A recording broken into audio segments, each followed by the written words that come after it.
1 João, capítulo 4, versículo 9, diz assim: nisto se manifestou o amor de Deus em nós, em haver Deus enviado o seu Filho unigênito ao mundo, para vivermos por meio dele. Nisto consiste um amor, não em que nós tenhamos amado a Deus, mas em que ele nos amou e enviou o seu Filho como propiciação pelos nossos pecados. Nisto consiste o amor, não que tenhamos amado a Deus, mas que ele nos amou e enviou o seu Filho. Olha o que esse texto está falando, que o amor consiste em entregar algo maior para outra pessoa. Esse foi o amor maior. O amor de Deus por nós foi tão grande que ele deu o que ele tinha de melhor, seu Filho. O que tinha de melhor no céu era Jesus. E foi isso que Deus entregou. Fez isso para que nós, eu e você, pudéssemos viver, para que as trevas se tornassem luz, para que o fim da nossa carreira não seja em pranto, mas em pastos verdes, cobertos com a paz do Pai. Nisso consiste o amor, em Deus entregar o seu Filho por mim e por você. E o texto continua, não que nós tenhamos amado a Deus, mas ele entregou quando ainda éramos do lamaçal do pecado. Deus entregou o seu Filho. O amor de Deus é incondicional. Abra a Bíblia em Romanos 5, versículo 8. Diz assim: mas Deus prova o seu próprio amor para conosco pelo fato de ter Cristo morrido por nós, sendo nós ainda pecadores. O amor de Deus é incondicional. Deus nos amou quando ainda não tínhamos valor algum, quando ainda éramos recobertos pela tirania do pecado, caminhando rumo à perdição. Deus nos amou antes mesmo que nós o amássemos. O amor de Deus não tem condições. O amor de Deus não coloca barreiras.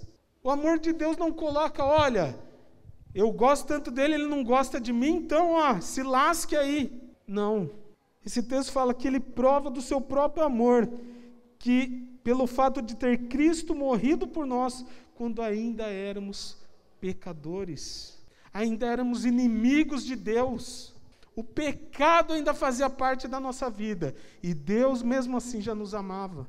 2 Coríntios 8, 9, diz assim: pois conheceis a graça de nosso Senhor Jesus Cristo, que, sendo rico, se fez pobre por amor de nós, para que, pela sua pobreza, vos tornasseis ricos. O amor de Deus nos dá valor. A gente canta um hino aqui, né? Você tem o valor, o Espírito Santo se move em você. Gente, esse texto está falando isso, que o Senhor nos deu valor. Mesmo sendo indignos, o Senhor abriu mão da sua glória. Jesus Cristo abriu mão do seu poder, da sua majestade, para nos dar valor, para nos tornar participantes da herança de um reino eterno.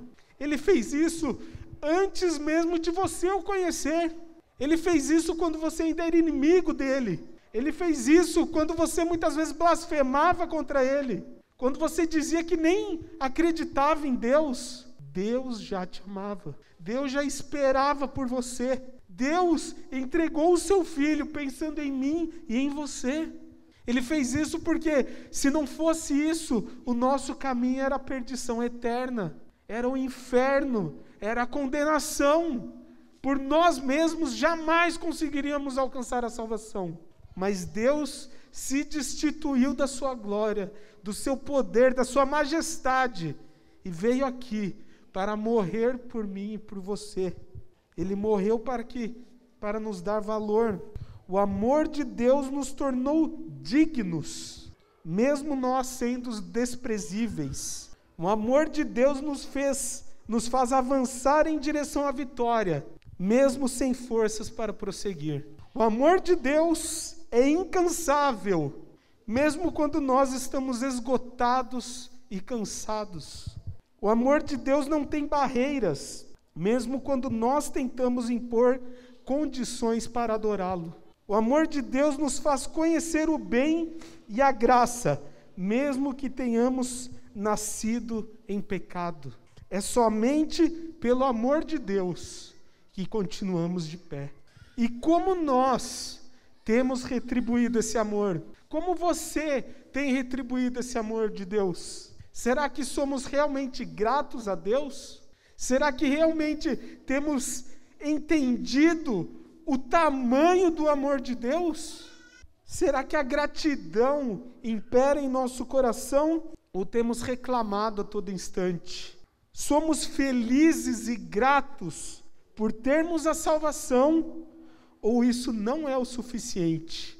A salvação das nossas vidas é o suficiente para você ou não? Ou você reclama porque falta alguma coisa? Reclama por causa dos problemas, reclama por causa de saúde, reclama por causa de mil e outras coisas, e esquece que Deus veio para te dar a salvação.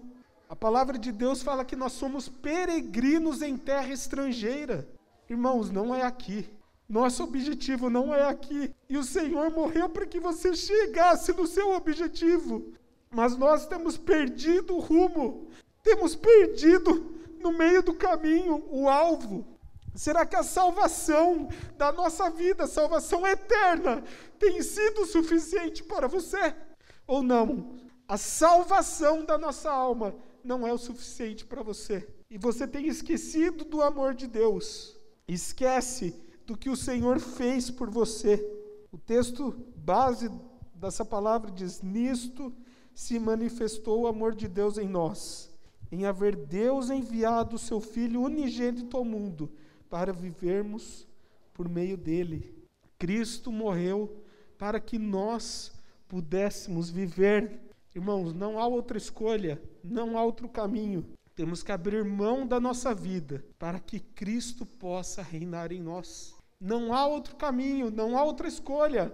Lembre-se, o sacrifício de Cristo hoje é a ceia do Senhor, é para relembrarmos disso, mas muitas vezes estamos anestesiados, e é simplesmente um ritual que temos no nosso culto, na nossa adoração, é simplesmente um ato, vou lá, como um pão, tomo um vinho e é isso.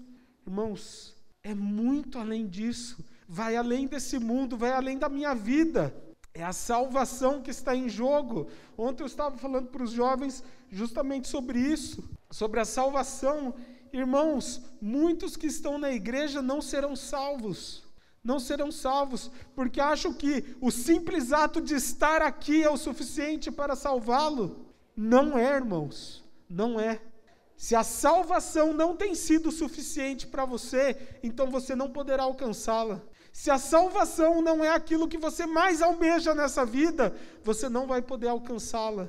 Que a salvação só se alcança quem prossegue firme até o fim. Para os fortes, para os corajosos, para aquele que não desanima no meio, para aquele que não se deixa levar pelas coisas deste mundo. Esse alcançará a salvação. Muitos estão dentro da igreja, parece que adormecidos, anestesiados, não sentem o tamanho e o peso do amor de Deus por nós, não se dão conta do sacrifício de Jesus. Muitas vezes acham que Jesus não fez mais do que obrigação me salvar. Irmãos, você era indigno, você era desprezível, você estava cansado, você jamais alcançaria a salvação. E Deus veio para te dar isso. Deus se desfez da sua glória, da sua majestade, do seu poder, para te tornar digno da herança eterna. Não há outra escolha. Abra mão da sua vida para que Cristo reine em você.